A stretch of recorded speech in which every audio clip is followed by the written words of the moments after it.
Hi, Christine. Hi, how are you? I'm good. We are back with the Ego Project. I am Lisa Heidle, And I'm Cristine Seidell.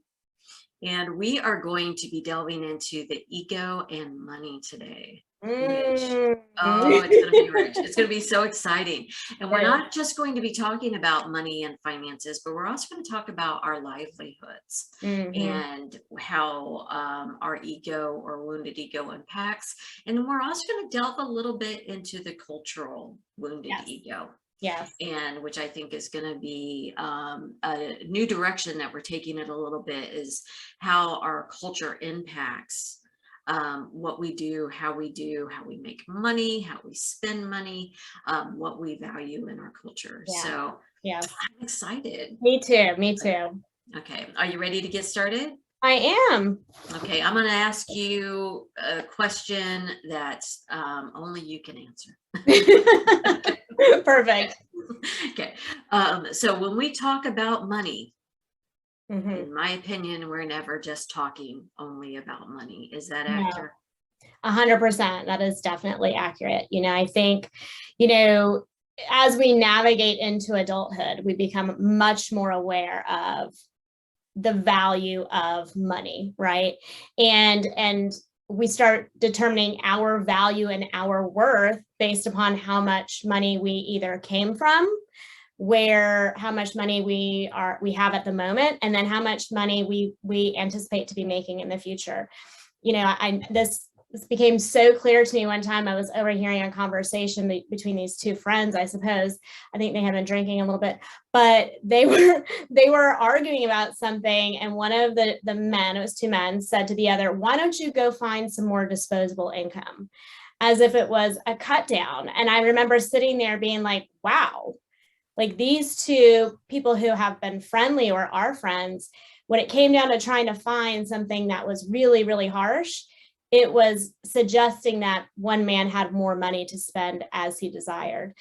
And I remember kind of storing that away and knowing, wow, that is really where we put so much of our value in who people are. Yeah. And so when we talk about ego and we talk about finances, we are never really just talking about money. We're really talking about how we view ourselves and our value and worth in this world. And, that is something that across cultures, what you have of value, whether that's money in some cultures or in some indigenous cultures, it might be, knowledge or whatever, but whatever that culture values and you have the most of, your ego believes that it is more valuable and more worthy than others.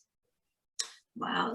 Excuse me. So with clients that you see, do you find, especially when you're counseling couples, do you find that money is one of the top issues, rubs Yeah. that they have? Yeah. Can you talk a little bit about that?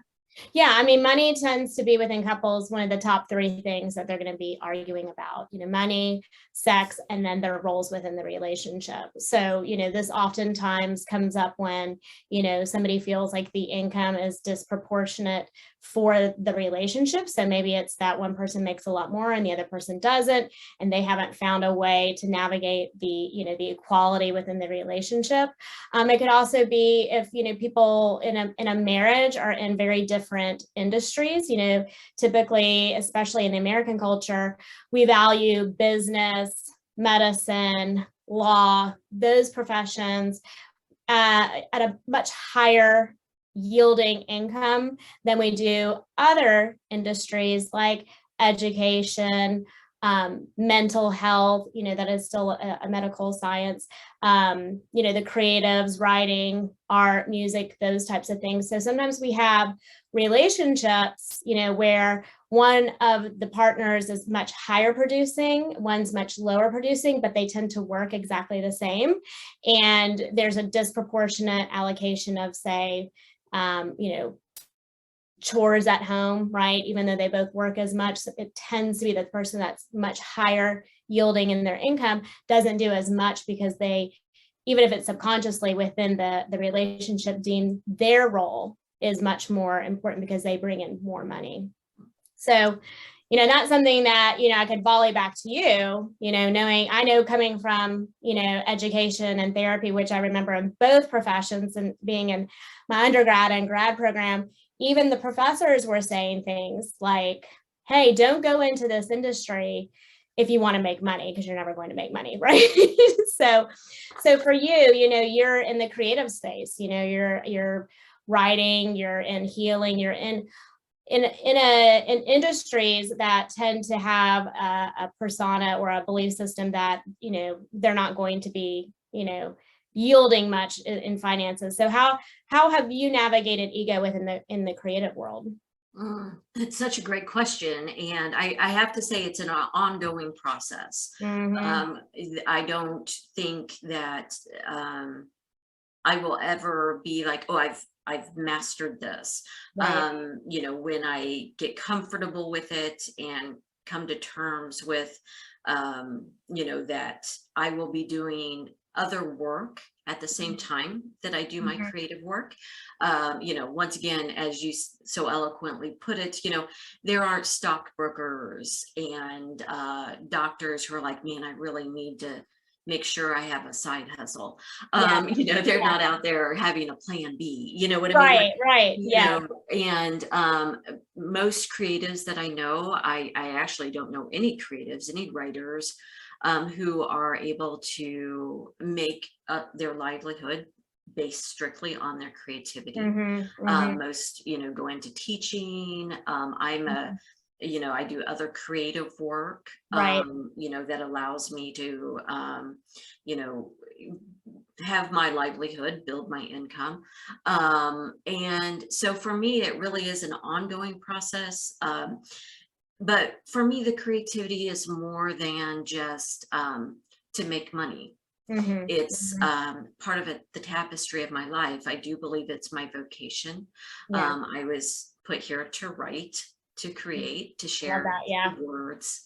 Right. And so, if my entire ego was wrapped up in, or my wounded ego was, in the driver's seat with, this vocation, it would be a very, very tough path to follow. But I'm aware of it and I work on it, and I make sure that, I'm looking at it and navigating it.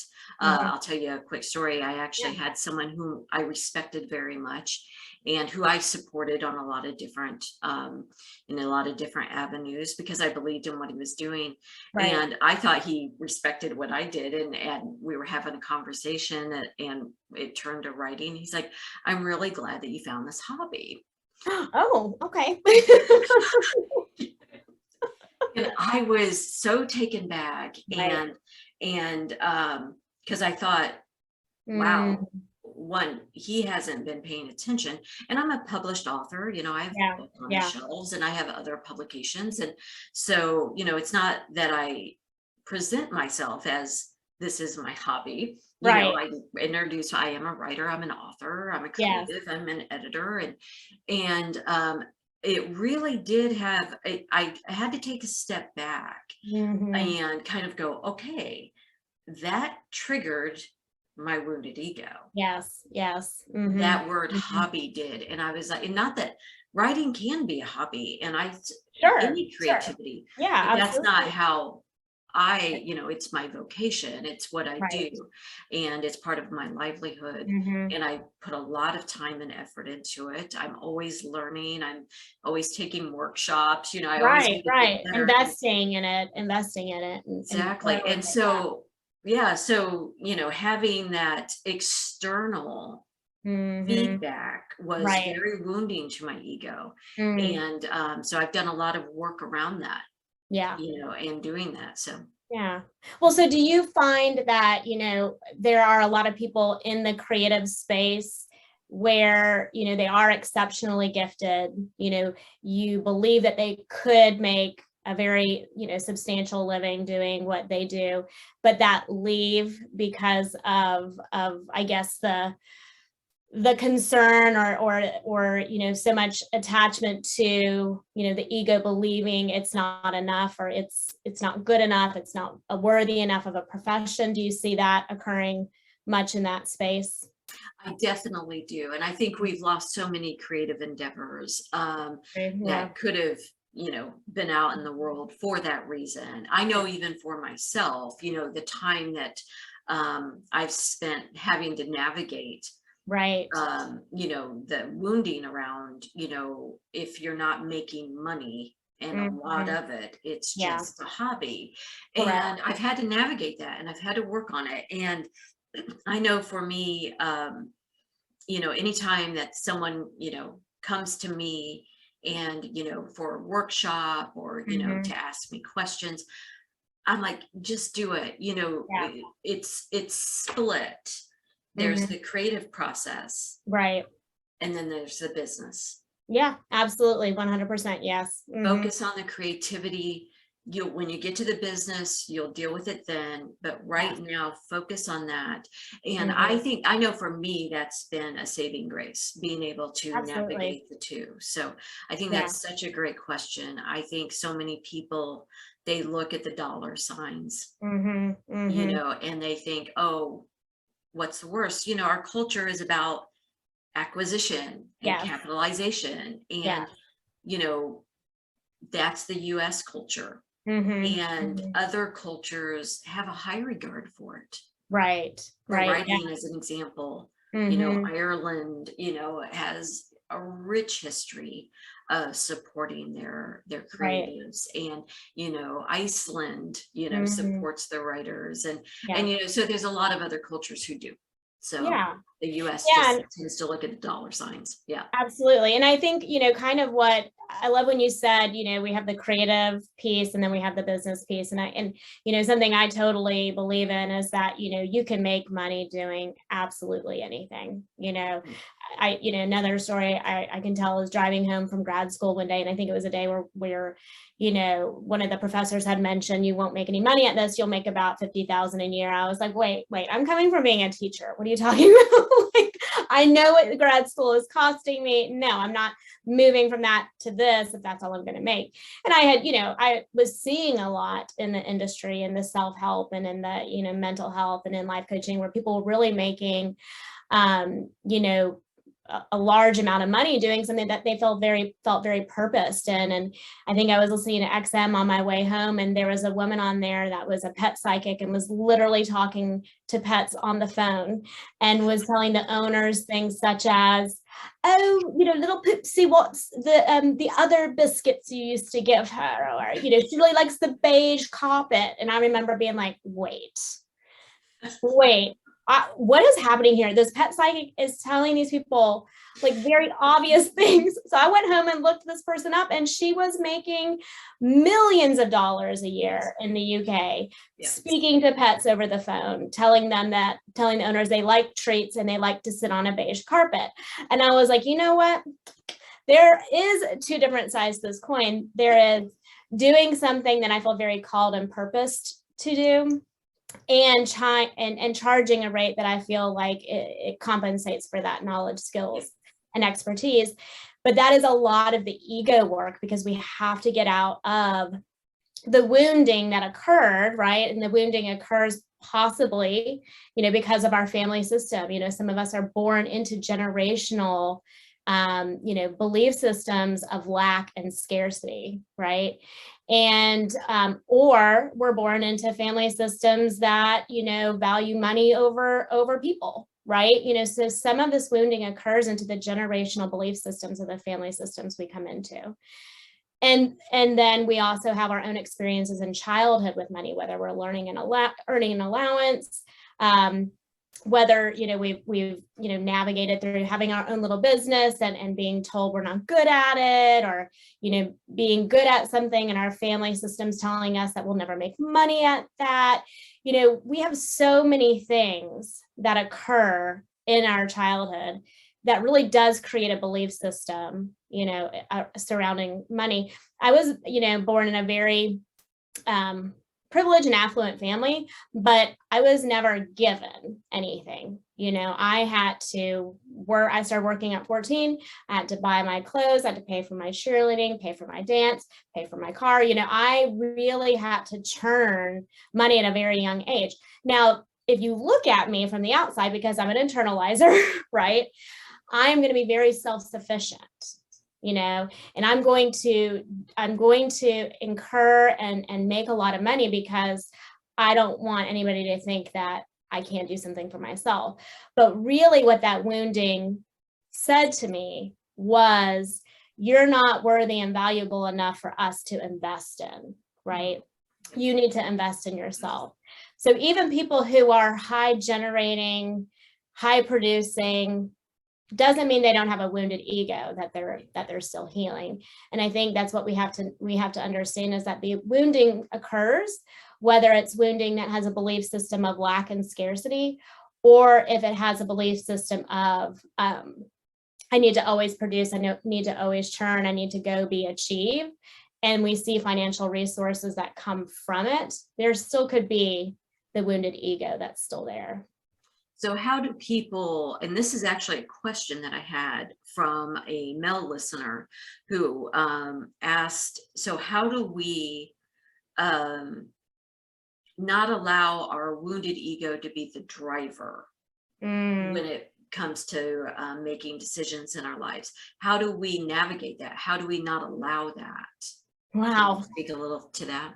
Yeah, I mean, the ego is always wanting to be in control. But, as I posted one time, the ego doesn't differentiate between driving from a positive perspective or driving from a negative perspective. It's happy to do either or, right? And so what that tells us is that, our ego dwells in the subconscious. And so in order to be healing and making decisions from a healthy place, we have to bring that which is in the subconscious to the conscious, right? And that means having real conversations about money and finances, so it doesn't matter if you're, thinking about giving, to a charity or to a cause or to something. Check in, do I have some kind of negative perspective of doing this? Am I afraid that I won't have enough money later on if I give? Right? So constantly when we're talking about money, especially as we start becoming more aware of how we want to spend and use those resources, we need to bring that from the subconscious to the consciousness, right? So if we're sitting there in our lives and we're like, wow, I never seem to have enough money. That's the first question. Hold on. Okay, what's going on with my belief system regarding money, or wow, I have so much money, I never really seem to give to charities. Whoa, let's see what's going on with that belief system, and bring that into the forefront. A lot of work that goes around healing the wounded ego, especially with money. I love having the conversations with money with my manifesting clients, because you can't manifest the resources for the things that you desire if you don't have a really solid understanding of money and finances, because you're leading from the subconscious of how you've always lived your life. Yeah. So when you say an understanding about money and finances, are you talking about investing? Are you talking about how much you're earning, your debt to revenue ratio? Like, what are you talking about there when you say a good understanding? I love that question. Thank you for asking that, because that's a great clarifying question. What I mean is understanding of money is understanding what money is, right? Money is a resource, which is an object. It is something tangible, and it has an energy to it, just like the tables, the chairs, whatever. Everything has energy to it, and it operates at a vibration. Money is neither good nor bad. It's just a resource, right? But there is a vibration that it operates at, and we have a vibration that we operate at, depending on where we are in our subconscious and what work we're doing to bring it to consciousness. So when I talk about understanding money, it's really understanding your relationship with money, right? What are my thoughts and feelings, and what has been my behavior around money? And that's where we have to start looking at it and being like, wow, I have a real mindset of scarcity when it comes to money. I'm always, even if I have enough in my bank account, I'm always worried there won't be enough. Well, that's a vibration, right? And that's not a vibration of receiving money. And that comes from a place that where you were wounded, right? So that's kind of an example of where ego wounding impacts you long term. It wasn't until a few years ago that I started recognizing, wait a minute, it feels normal to me to earn a large amount of money. But I've been really fighting that, thinking because of my childhood that I always had to be achieved, and somehow be of value for it, that I would earn and then something would happen and it would go, right? And then I'd tell my story, there's never enough, right?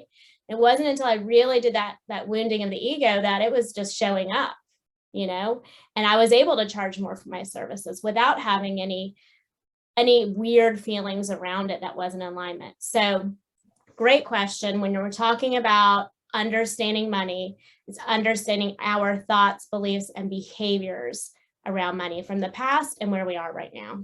Oh, that's so good. I know so many people that truly equate their self-worth with how much money they have. I mean, even to the point that I've heard people just say, if I lose everything, what's the point in living? And I'm like, whoa. Right. Yeah. Yeah. And we see that in mental health all the time. Yeah. That financial ruin is a trigger, for a lot of harmful activities. Yeah.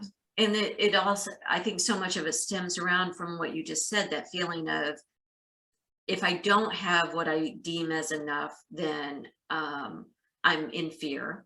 And then if I have what I deem as enough, I have the fear of losing it. Correct. Yeah. And so fear seems to be the driver. Yes, that is scarcity and lack. Yeah, scarcity and lack is tied to fear. 100%. Yeah. So how can people navigate that wounding around the fear? Well, you said educate yourself, really get to know yourself and your relationship with money. Yeah. And to me, like you said, money isn't just money, it's resource. Exactly. It's everything. It's everything that allows your life to move forward. And since, to me, money is energy. And, the author, Sherwood Anderson, said it so eloquently, money is a big open door. It is. Yes. It is. It just opens up so much opportunity for people, whether it be, travel, education, healthy food choices. Absolutely. I mean, there's so much, because our culture, that's how we have an exchange for so much of this. And so with that fear of not having enough, or not able to use your money in the way that needs to be used in order to grow your life, what do you do around that? How do you push through that to get to the other side? Yeah. So money is constantly the cycle of giving, whether that's through conscious decision of I need to buy this, or I want to buy this, or I desire to spend money in this way, or I have a cause that I really want to support, or I want to do this nice thing for somebody, whatever. It's a cycle of giving and receiving, right? So whether that's you earning it, receiving it from earning it, from being gifted something, from a check popping up from the utilities department for here's your $15 deposit back, whatever, right? We are constantly in the cycle of giving and receiving. And what we need to be doing is checking in with ourselves and say, okay, how am I feeling about all these different things in giving and receiving, right? And so when we know that money really is kind of this place of security, and really so much research has been done that, there is a point, if we look at the bell curve of earnings and where people feel like they are wealthy, it's really not how much money they end up having at the end of the day. It's, did they have enough where they felt safe and secure that if these things happen, they would be okay, right? So, and it's really around like $3 million, I think, in your earnings or whatever. But, that cycle is really about feeling secure in that giving and receiving. So you can't really be fully on one side and be like, all I'm going to do is receive, meaning I'm going to work all the time and earn. And you can't be on the other side where you're like, well, I'm just going to pretend I have a lot of money and then that money will come back to me, right? So where you're just spending, without, being conscious of it and it being a wise decision. You can't be a workaholic and you can't be an overspender, right? So you have to constantly be checking in and being like, am I doing both in a way that I feel secure in that cycle? Not necessarily I feel secure with where I am financially, but I feel secure in that I'm participating in both sides of that. And that's going to help develop a healthy concept and healing of the ego. I would say if you have to start with either or, you start with the receiving piece, because that's which is most tied towards purpose, meaning what we do tends to, bring in resources, right? Like our profession or what we feel called to do. And that takes us to like, are you charging an appropriate amount for your services? Are you asking, your employer for the salary that you really feel like is in alignment for what you're offering? It's being true and authentic to yourself as to this is the value of the work I'm doing. And I think that if you're not there, then it's going to be really hard for you to give freely because you're going to be resentful of the amount of money that's coming in. And so I think for like in the creatives, this is something I'm curious about. How do you, and what have you witnessed or have been, part of when it comes to setting your rates and then raising your rates and or valuing your piece of work, because that's what you do feel like that piece is in alignment for? That's a great question. And, it's such an interesting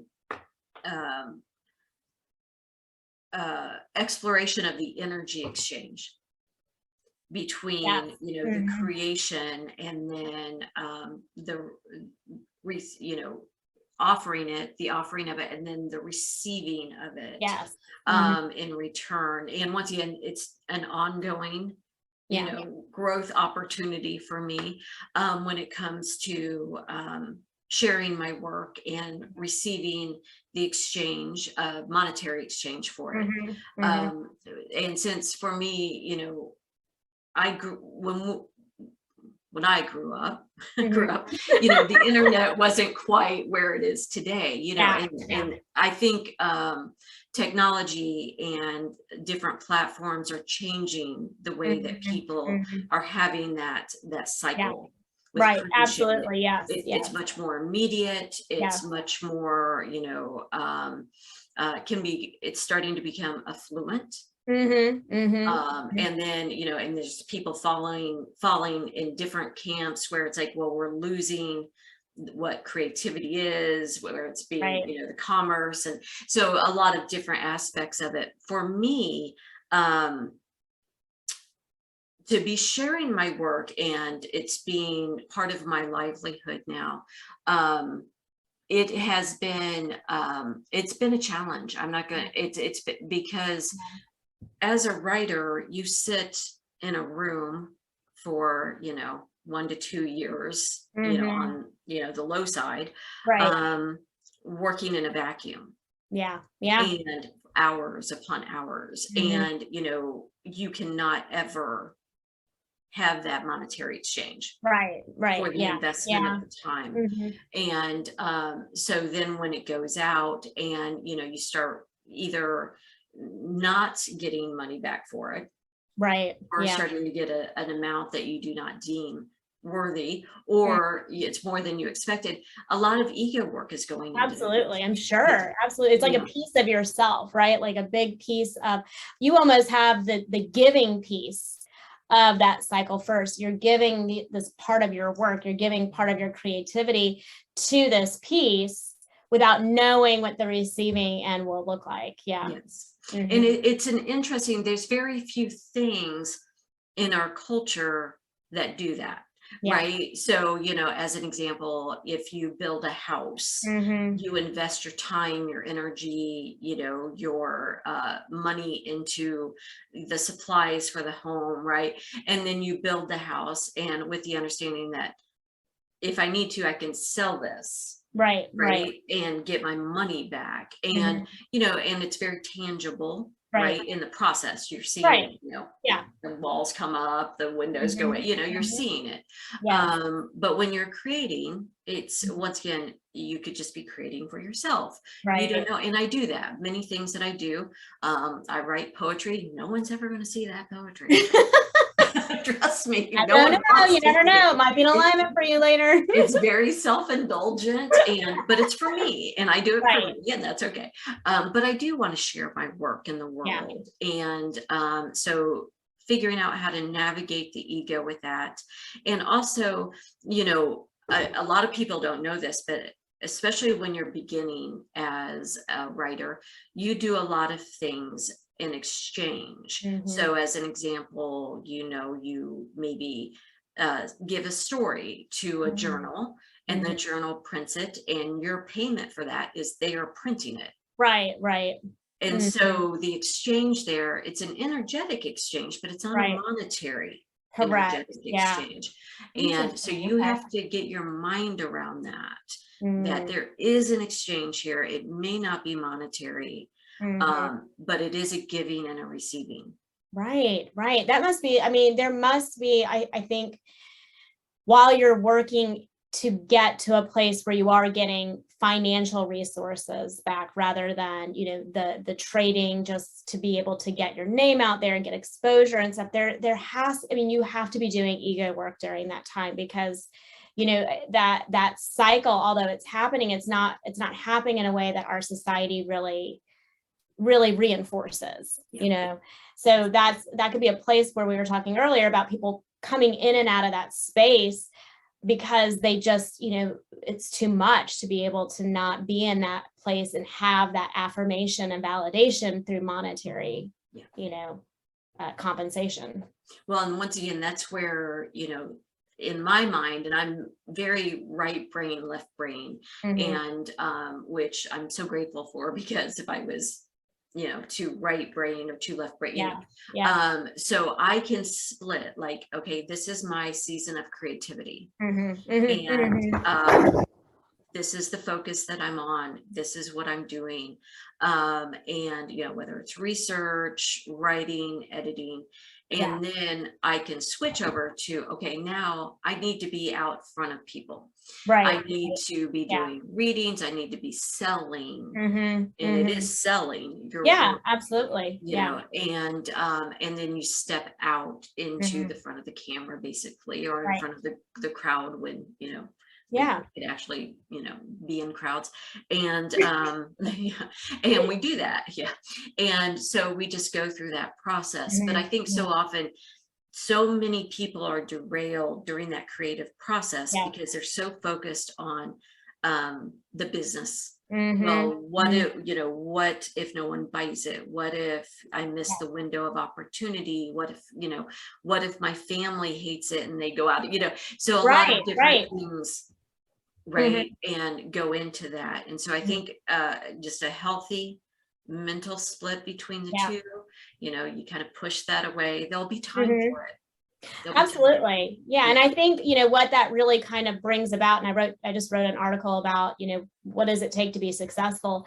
It really does take emotional and mental tenacity to move through those moments and not get stuck in that subconscious belief system that we're not worthy, we're not valuable. Like, you have to be able to move through and compartmentalize, kind of like what you did. Take things that are in the subconscious, bring them to the consciousness and be like, no, we're not going to go to that place, right?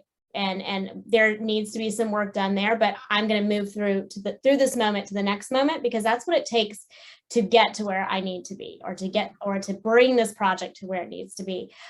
So building that mental and emotional tenacity to not let the ego drive the bus, right? Because the ego is going to start driving, and most of the time it's going to start driving in not the best way, right? It's going to stay in that negative belief system. It's wounding, right? And it's going to try to drive from there. So I think that's a great testimony to anybody, creative industries, medical industries. If you really are working to get to here, right?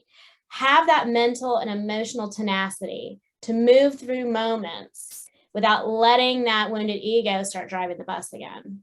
Yeah. So I think that's a great example. Well, thank you. Well, and I also believe that,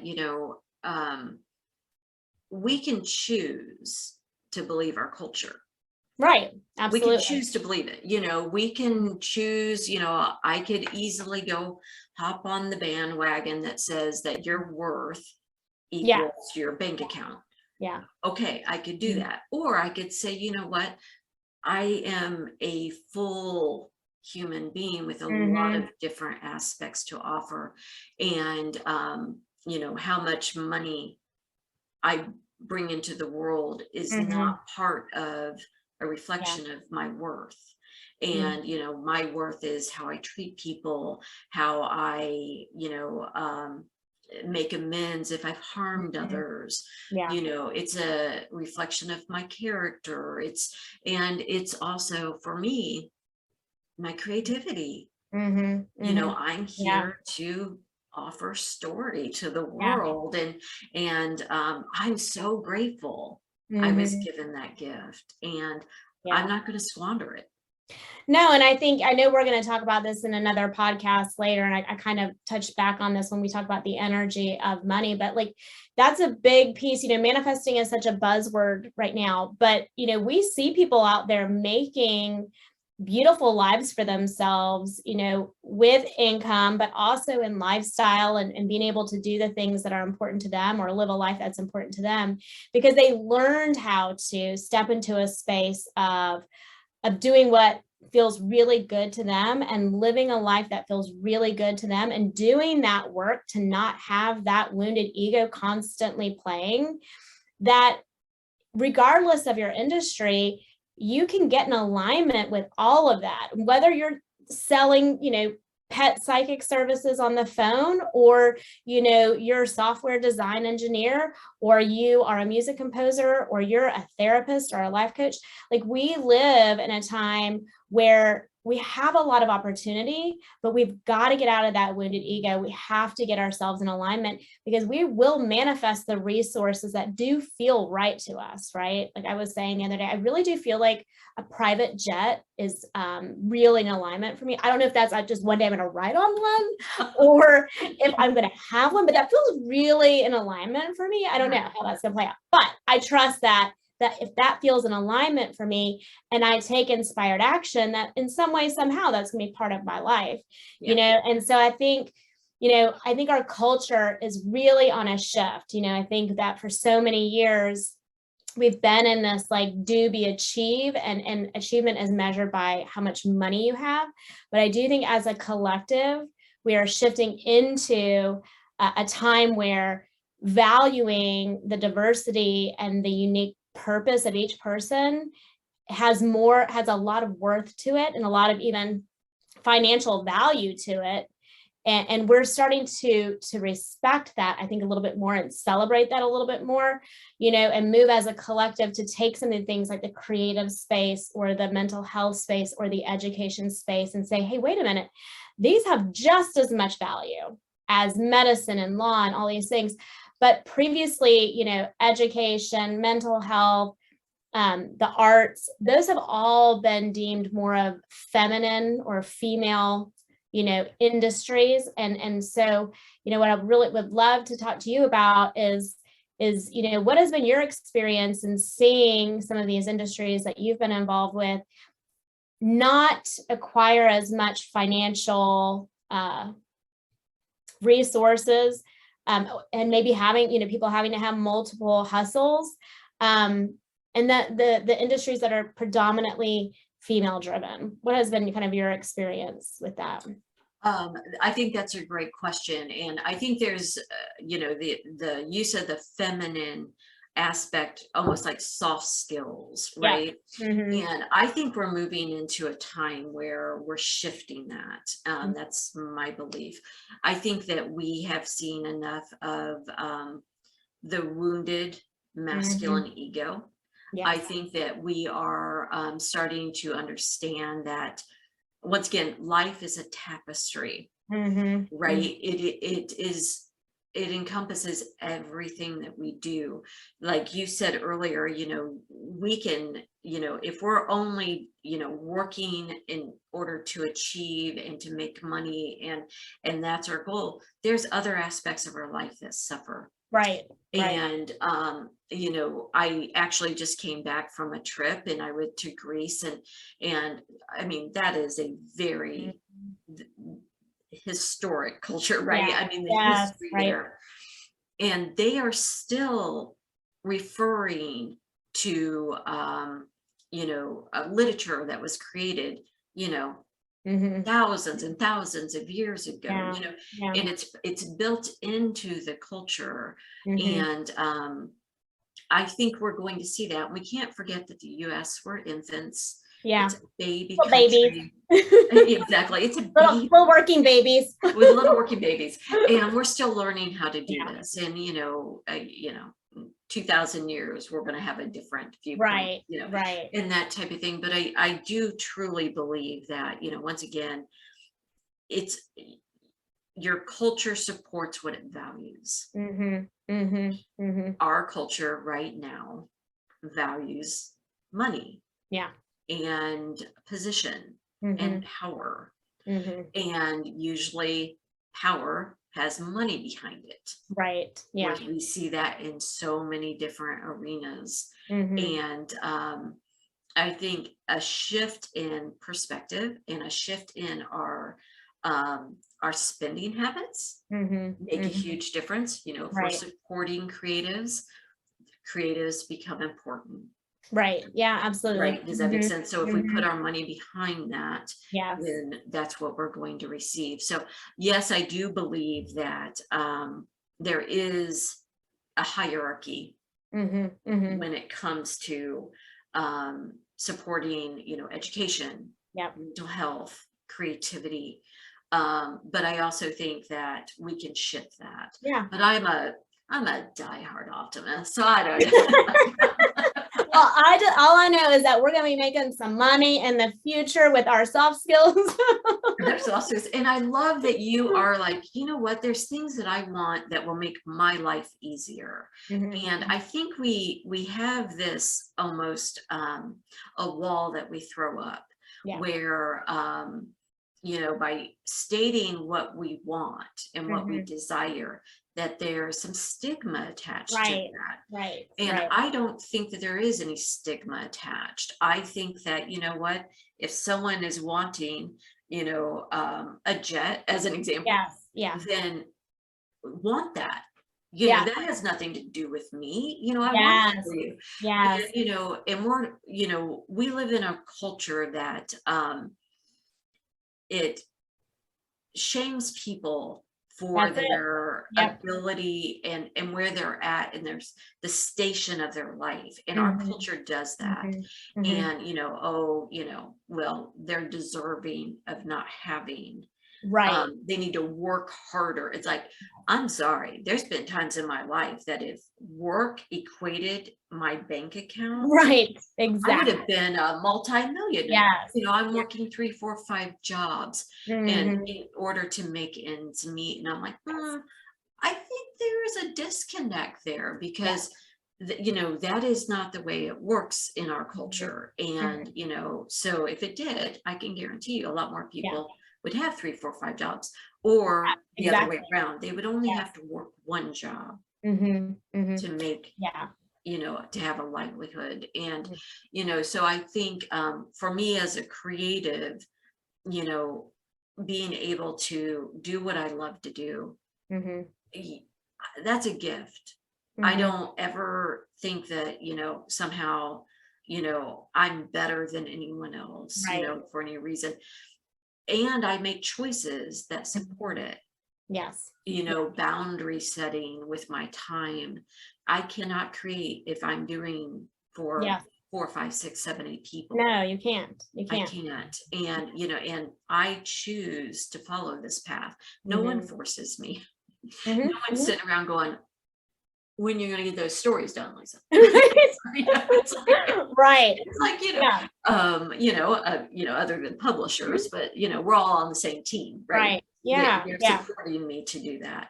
Right. Right. So I think our culture, I think we're going to have a shift. I That's agree. it's a prediction Yeah. here. I And agree. I agree. I And I think think we're you already brought up, shifting. right. I think you brought up a really good point. Anytime we have judgment and shame on ourselves or others, right? Like we have to consciously be aware of, am I judging other people, right? Based upon their resources or what they're doing with their resources and whatnot. What is this really reflecting back to me about my thoughts and feelings about my value and worth, right? There are some people who will, if you say, hey, I really feel like I'm in alignment to have a second house in Switzerland, right? Like that just feels really in alignment with me. I'm going to do the things and I'm going to be in alignment, whether it's creating something or it's, inventing something or whatever. I'm going to do these things because I really do feel like this is the life that I'm supposed to live. And then somebody else over here is like, oh, I can't believe they bought that or they're doing that or whatever.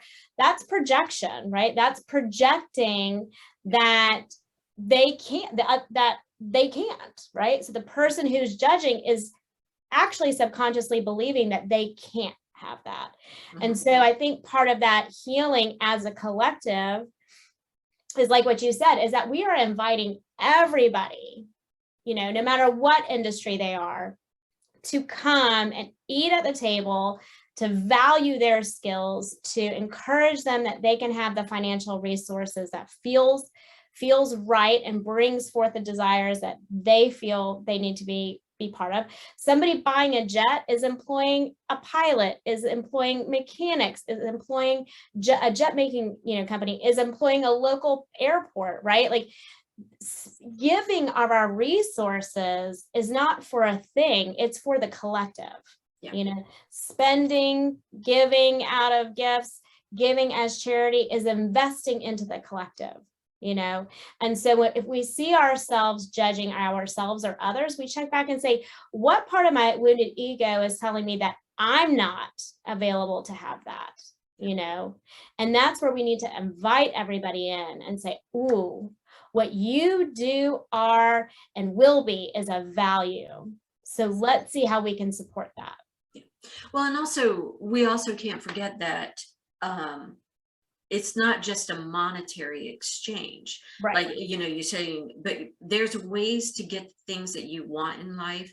That does not mean that you have to have the dollars. Right. You don't, that's the thing. It's really, as an example for me, I gave myself 2 years of solo travel. I wasn't sure how I was going to do it. Yeah, right. But I was like, okay, let me kind of reflect on this and figure out, and so I started putting out some feelers. The things that I'd done previously up to that point were the foundation. Right. I made contacts, I reached out, and I was able to go on the solo travel, which inadvertently turned into much longer with the pandemic. Right. By doing an energetic exchange and a service exchange, where I was able to, for a large portion of what I did, was I would do, through a trusted platform that, where it was safe to go into other people's homes while they in new areas, while they traveled, and I took care of their pets. Very cool. And I was in their home. I did this all the way up the West Coast. I love that. Yeah. Okay. And I was able to do that exchange. I met amazing people. Right. Yes. The animals, I love animals. So they became part of my travel story, which I did not in a million years expect. Right. And I saved so freaking much money. Right. As did they. Exactly. Because they didn't have to board their fur babies, and take them out of their home. And I met the most amazing people that are their family now. Yeah. Because of this. And so I think so often we get stuck in the idea that it's all about, well, I have to have so much money to do this thing. Right. And it's like, well, no, you just have to be creative. You have to think outside the box. Yeah. And, so as an example, I believe that you will be on your jet because I believe that you are outside the box thinker. Right, right. And an opportunity is going to show up for you. And when it shows up, you're not going to allow your wounded ego to make the Right. decision. Yeah. So for either the wounded ego to say, oh, that's not the level I thought it was going to be at, Exactly. or this is at a level that's far above what you should be doing, right? We lean back and we say, no, like this feels right, this experience, this situation, I'm going to trust and I'm going to move forward as if it's going to happen, regardless of my belief around money. I do believe in people giving. I do believe in being creative, and that's where, the wounded ego puts so much value to money. I think that's really what it comes down to, is because culturally money equals power. We've put so much money around, so much value around money, where actually the value isn't us and our ability to move with it as a resource, and not necessarily just give it or just receive it. It's to use ourselves as a resource with it. Yeah. And I really believe that anyone who believes that their worth is equivalent to their bank account, that wounding is very deep. Mm-hmm. Because they don't recognize that the light that they bring to other people, absolutely, that that what they're creating in the world matters. Yeah. They that they're not, just their very existence is worth more than any amount that they could ever earn. And so that's, to me, where the healing begins. Am I right about that? Absolutely. Absolutely. Is knowing that my true self, who I am, and who I came into this world as, is good and worthy and valuable and worth more than any financial resources out there. Well, and if you equate your worth with your bank account, then if for some reason you lose that, you lose your belief in your worth. And so, once again, it's all fear-based, right? It is. Yep, it is. And like you said, it all goes back to the fear, and that's driving the car or the bus and or the jet. Correct. Flying that jet. I don't want nobody's wounded ego driving my jet. No, you don't want that. But I do think, and don't get me wrong, like I said earlier, when you're asked, you're such an insightful question about being a creative in my worth. Do I want to make my livelihood from my writing full scope and have a comfortable livelihood only doing my creativity? I would love that. That would be great. Yeah. Sure, I'm not going to say no to that, right? Right, yeah. But I'm also not going to be an unhappy creative, because that's not happening.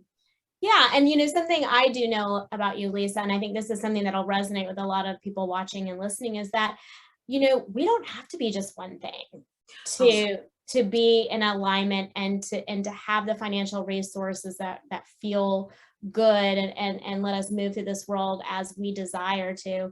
It's okay if you want to have your hands in this and your hands in that. If it lights you up, whether it's writing or whether it's selling things or whether it's doing podcasts, right? Like if it lights you up, do it, right? And I think that the more we allow people to be multidimensional as earners, the more we can have a healthier perspective of money, because we no longer put our value to doing one thing that brings in this income. And I think that's something that has shifted because of the internet. Our parents worked at the same company for years and years and years, and a big piece of their identity was tied to their profession, but things have shifted so much in the last 40 years that we have to be okay with being layered and enjoying being lit up by multiple different things. I so agree with that. And, I take great pride in the other aspects of my work that I do that aren't writing. Yeah. And because I get to help people and Hmm. I get to support them to help build their dreams. Now, Right. my work stems around that balance between the Hmm. two, the Right. creative balance, and then, giving, my services to help other Yeah. people build their Yeah. dreams. I Mm. take great pride in that. Yeah. And, I love when someone says, oh gosh, you really helped me, that Hmm. feels Hmm. good. That to me is currency. Yeah, absolutely. Yes. And that Yeah. keeps you, we'll talk about manifesting later, but that keeps you in an alignment and in flow to be able to continue moving in that space, right? And moving into and through things that you really desire. Yeah. And I really don't believe, I mean, I'm every person, I'm Mhm. someone who took a step back and said, you know what, I'm doing a lot for a Right. lot of different people. Yes. Yeah. And not enough for me. And Correct. what do Mhm. I really want? Yeah. Yeah. And, I'm never going to say no to money. I'm Mhm. never going to do that. I Mhm. need money. Yes. Yeah. You Right. know, Right. Yeah. we all have, that's the exchange that we get, to have live Right. our lives. And Hmm. and I'm never going to say no to give money if it's needed and I Correct. have it to give, Right. Right. because it's just a thing. Exactly. Yep. Yep. That's it. And that doesn't mean I'm out, here for you. I have to take care of me, Yes. that kind of Exactly. thing. But I also don't turn down doing something that maybe doesn't give me a monetary exchange Right. Right. if But it it lights feels, me up. yeah. Hmm. Yeah. Hmm. And, I'd Absolutely. love to share what I've learned, and I want to be of support to other people. And I think we get so caught up in that, if you're not getting money back for doing Hmm. something, it Hmm. has no worth. Right. Right. Yeah. And I'll guarantee you the happiest people on this planet are the ones who are doing things because it just feels good. Right. Right. Yeah. Yeah. And I think that's where, we both talk about the shift is that previously we've had these powerhouses that make a lot of money. And then we have the like Gandhis, that live a life of, poverty, but are really in alignment. We actually can find a nice middle ground that we can live in alignment and have resources that help us move through in the giving receiving cycle that makes sense and feels good to us.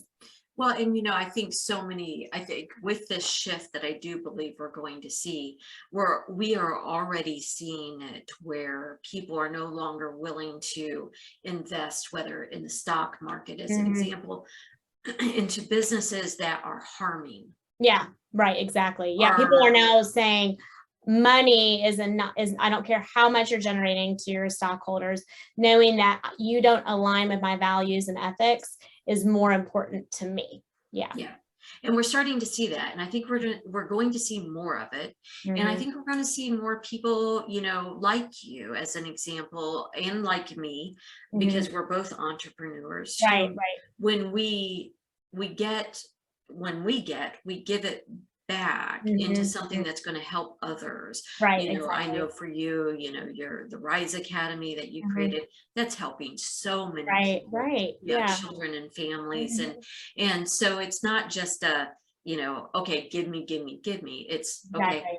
this comes in, and then I use it, what I need for my life to have the life Mhm. that I want to lead. And then I give back out to the Yeah, world. yeah. And I love what you said about that it is an exchange and it's Mhm. cyclic, and we have to keep it moving. We do. Money has Yeah, to move. absolutely. Yes, absolutely. If you find yourself not being in balance on either side, then you're not in the frequency of money, Yeah.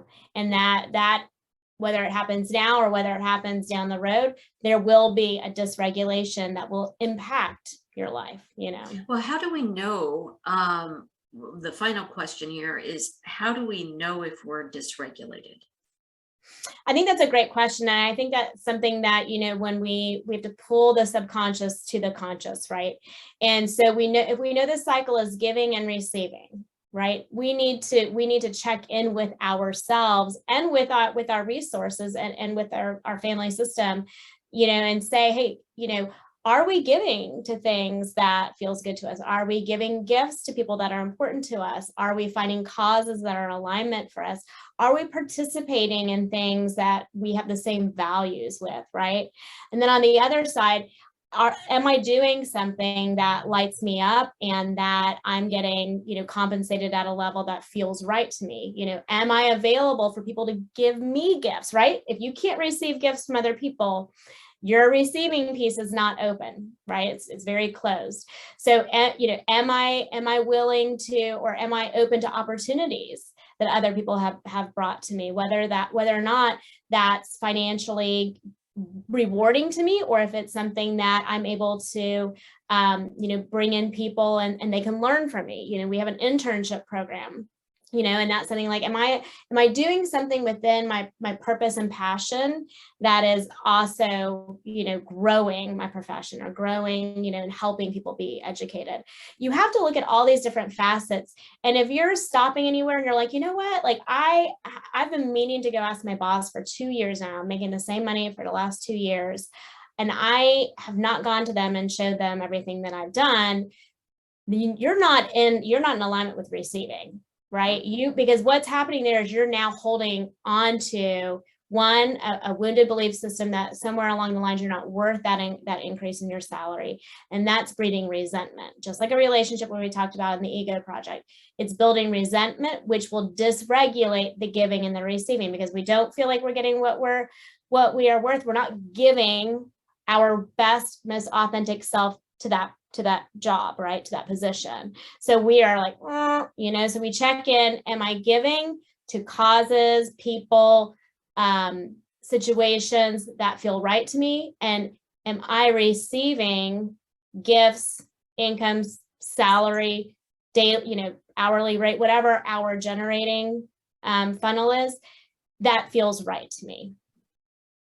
That's so good. And yeah, I was in a position years ago, and the owner of the company decided no one was going to be given a raise that year, and I had done a lot of work for the company that year, and I was very well aware of how much work I'd done, and I refused to leave the the conference room.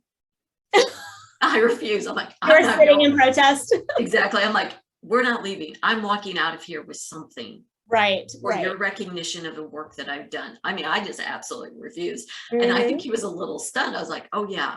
I know my worth here. I know the work that I've done. I lost hours of my off time. Yes. And I refused to leave. And, and over time, he showed me my value on the company, and he showed me who he was, and I believed him. But I also was like, and I'm proud of that. I'm like, I know my worth. I know the work that I've done. Just because you're not willing to look at it and see it doesn't mean that it's not there. Right.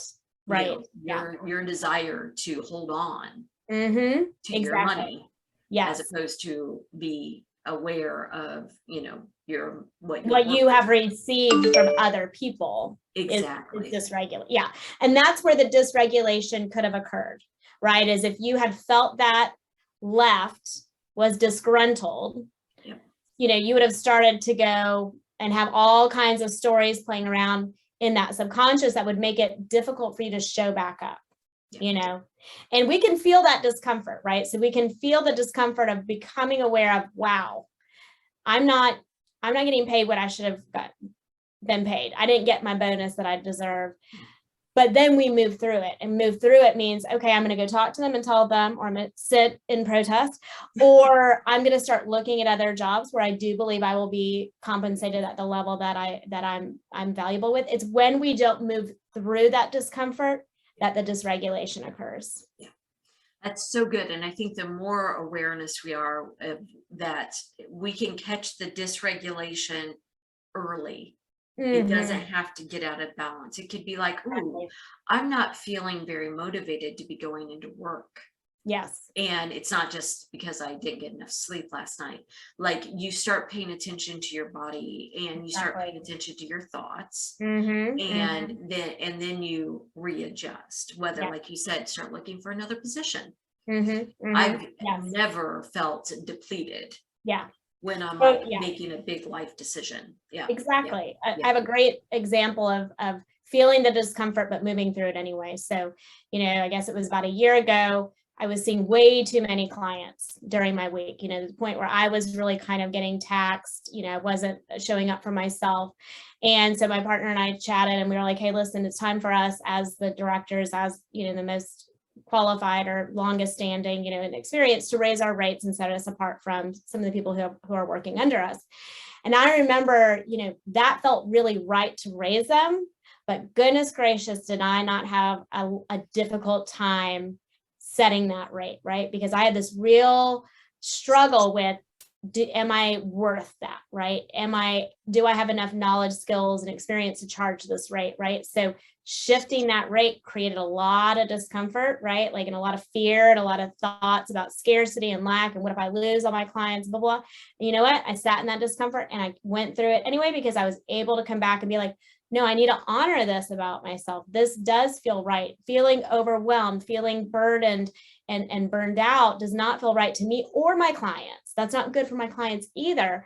And I was able to sit through that rate increase to the point where my schedule actually didn't skip a beat. And I had to then start making really conscious, hey, it was time to terminate services. It's, we're at a place now where you could do this. But that fear was very uncomfortable for me, but I did it anyway. And that's part of that emotional and mental tenacity, is move through those moments, even though it may feel overwhelming for you. I think that's so good. I think so many listeners are going to get what they need to hear from that, because just because the right decision is uncomfortable, yes, doesn't mean it's not the right decision. Correct. Yeah. Because it's going to activate that wounding, all of those stories, all of that early life trauma yes. and modeling that you had. It's going to bring all of that up, and stay with it. Just keep moving through that, and then you'll get to the other side of it, where it's like, okay, now I'm good, and now we can move forward. But I think that initial discomfort that we have with so much of our wounding work, right? Wounded ego work, is tells us, we think that's saying stop. Correct. Yes. Because we don't like discomfort. Our bodies and our minds don't like discomfort. But that's never been a place we were meant to stop, right? That was actually, we've always been meant to navigate through discomfort, whether it's problem solving, whether it's, fight or flight and we got to run, whatever it is, we are meant to move through it. Yeah. And so how do we know when we make that initial decision that it's right?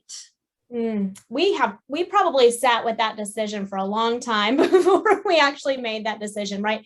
The decision is the situation that continues to show up no matter what we tell ourselves, like, oh, I'll take a vacation. Oh, I'll take Saturdays off.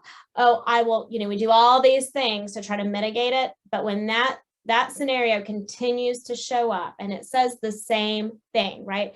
We know our intuition. We know our true self. It is going to speak the truth to us, regardless if we're going to listen to it now or we're going to listen to it 5 years from now. It will say the same thing. So when the same scenario continues to show up and say, this is too much, you have too full of a plate, you're not charging enough, right? Then you need to be like, oh, okay. Now you can sit with it for a little while and be like, okay, how would I change the situation? What would be an appropriate rate? You're having these conversations all the time, but if they are coming to your consciousness over and over again, that it is something that your true self is asking you to listen to, but your ego is trying to talk you out of it. Oh, that's so good. So if we learn to listen without judgment. Correct. Yes. Not like, oh, well, or the narrative, right? Like, so it's time for me to make a shift with my services, as an example. And my wounded ego says, you should just be grateful. Correct. Yes. Just be grateful you have work and you have a job. And, who do you think you are? Yes. What if you lose what's working, right, and all of that. So, okay, so you sit and you listen, and then you okay, well, what if I do lose everything? Mm-hmm. Okay, Mm-hmm. I'll rebuild it. I've done it Yes. Yeah. numerous times, Right. right? Who do I think I am? I think I'm a successful woman who has put a lot of time and effort into growing her skill set. Exactly. Exactly. Yeah. Well, So yeah. talk back. Yeah. So Yeah. have that conversation. Yeah, and our intuition is typically very clear. It's usually a heck yes or a heck no, right? So if we're getting up day after day doing something and it's like heck no, right? No, no, no. It's being clear with us, right? Now we can listen to that and then start coming up with scenarios on how might that change, right? But it's pretty clear in saying, I don't like this doesn't feel good. Or it's like, hell yes, I like this is awesome, right? If we learn to listen to that and give it space and pace to help us navigate through that discomfort, then we're probably really, bringing a lot of things to our consciousness that we need to. Yeah. Oh, so good. Okay. Is there anything that you want to add about money and finances and the ego? No, I love this conversation. I think it really does take something that is part of our everyday lives. And I think it breaks it down into a lot of our misconceptions, how we look at it as a culture, and then how to navigate through it. So it's not, we don't view money as a good or bad thing anymore. Yeah, that's so good. And that means that we can't look at others 100%. 100%. Yes. have not enough or what we perceive as too much. Exactly. And that might be exactly what they need if we see it as too much to achieve the goals that they need to achieve in this life. And and shaming other people for not having what we have or what we perceive that they should have, we take that off the table as well, because they are on their journey and they're going to figure it out. Exactly. And we can support them if we can. Yeah. We should always be looking at our own cycle of giving and receiving before we're looking at anybody else's. That's so good. Okay, great. Cristine, as always, this is such a great conversation, and we could go on forever, but we could, and we do typically when we stop recording. Yes, we do, and before. Okay. And then sometimes on the weekend. Okay. Well, this is so great, and I'm taking so much away from this. Me too. I know for me, this is the work that I'm doing as well. So I'm excited to see what shows up for both of us. Right. Where we go, where we end up, who knows? A year from now, we can have a whole different conversation about money and ego from where we started today. So right. And we also want to say this is an ongoing conversation, and we would love to have people come in and talk with us and share their journey with the ego and money and how it reflects on them, and how they've grown and healed their wounds around it. So we will be having a website that should be launched within the next couple of weeks, where you will have a contact form and you can fill out and send to us if you would like to come and be a guest on the Ego Project. Yeah, we would love that. We would love to hear from all of you guys out there and get perspectives. And I love hearing everybody's stories about their own experiences with ego and different facets of their life. So okay, so I guess I will see you next time, Cristine. Sounds good. See you then. All right, bye-bye. Bye.